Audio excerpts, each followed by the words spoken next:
strike posts a video of a Congresswoman, Haley Stevens, from Michigan to begin his thread. Watch this. This is the Democrat Party right now, ladies and gentlemen, and I'm laughing hysterically over Steny Hoyer getting up and giving this lunatic 30 more seconds to rant. That's followed by AOC getting up there and displaying massive butthurt that the Pelosi wish list bill did not pass. And she babbles about corporate bailouts. She doesn't know the difference between corporate bailouts and emergency funding? Hey, all you morons out there, lefty and righty, who don't understand the difference. A bailout is when the business messed up and turns to the government for a taxpayer handout to fix their own mistake. That's what a bailout is. I have to explain this, really? Emergency funding is, and you might want to sit down and brace yourself here for the shock, is when the government has ordered businesses to shut their doors and cut off their revenue for several weeks, and the businesses are going under and firing workers. We topped 3 freaking million jobless claims in the past 2 weeks since this started. Companies aren't shedding workers and being bailed out with taxpayer cash because they effed up. If, after 2 weeks, you're screeching this bill is a bailout, you're too stupid to be commenting. American workers who've lost their jobs, and millions who are about to, are watching these Democrats running all over the place after holding up this emergency crisis relief bill for over a week, and the Dems are still loudly whining about corporate bailouts. This is after they just tried to torpedo the Senate bill and pull a blatant switcheroo with Pelosi's wish list bill. They really do have no real concept of the massive damage they are doing to themselves. Like that idiot from Michigan in the video, they're in full screech mode. But they'll find out in November. The Democrat Party is turning this next election into a referendum on the Democrat Party's sanity. And it's not going to go well for them.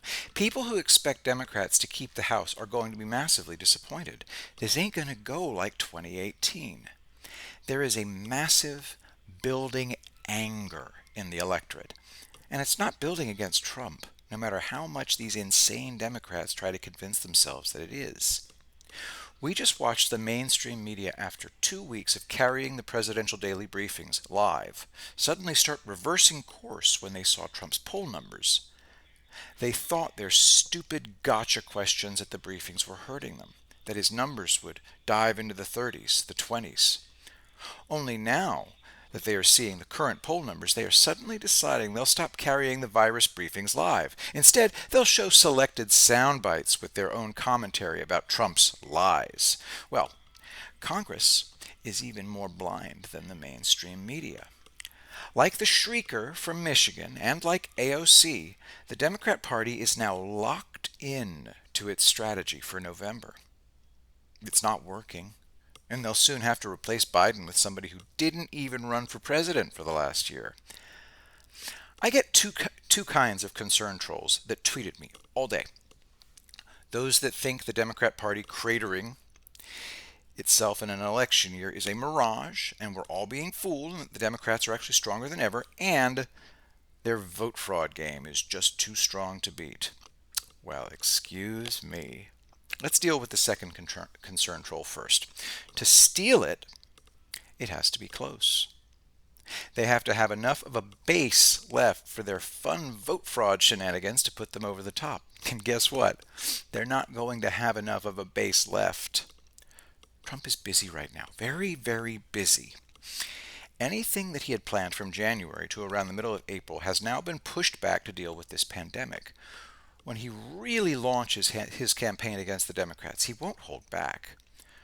Trump will very explicitly spend around 5 months leading up to November holding 2 to 3 rallies a week in which he'll explain at length how the globalists opened us up to this pandemic and how their stupid globalist policies offshored much of their critical national security and medical industries.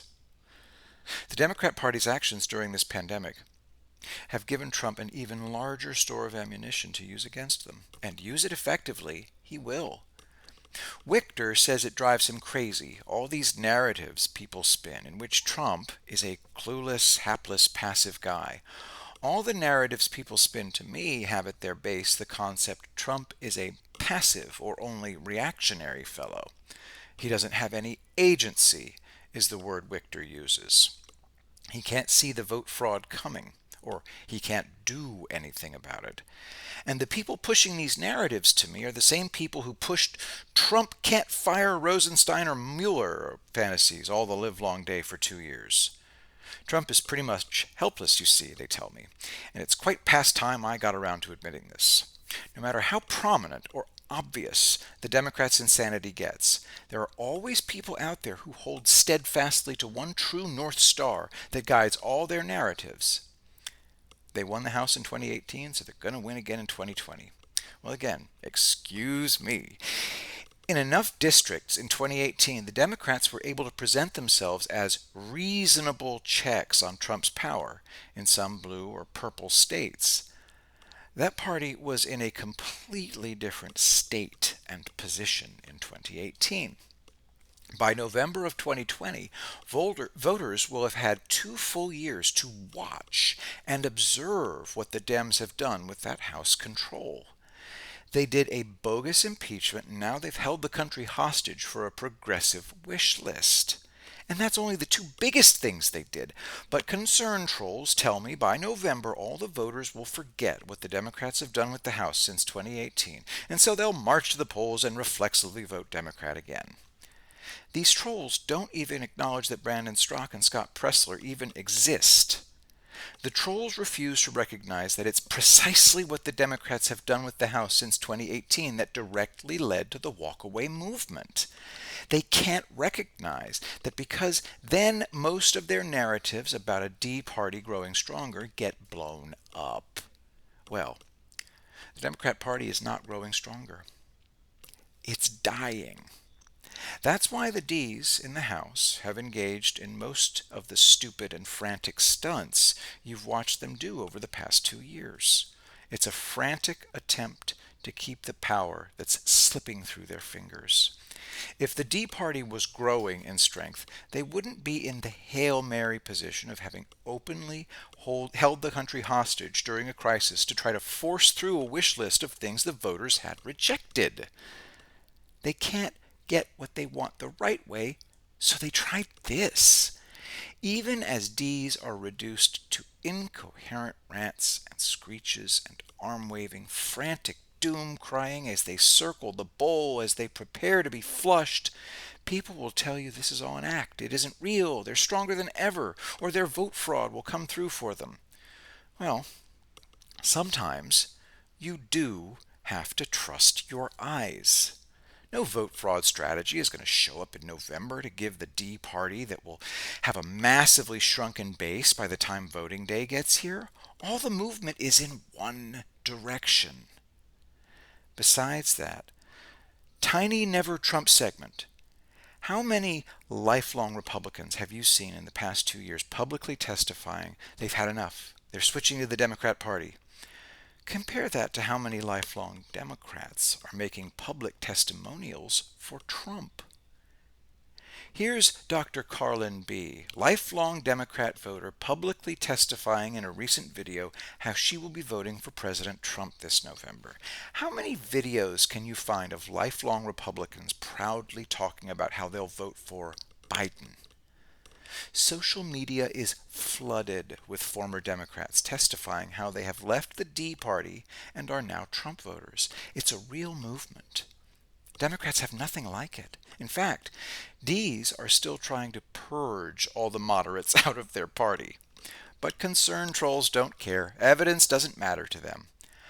I learned this way back when I first encountered them during the 2004 election.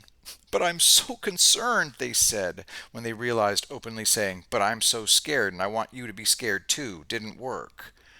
I have no time for passive-aggressive bullshit, so I give concerned trolls short shrift. By that, I don't mean that all concerned trolls are fake. About half are genuine. They're just people ruled by their fears. They have that personality type.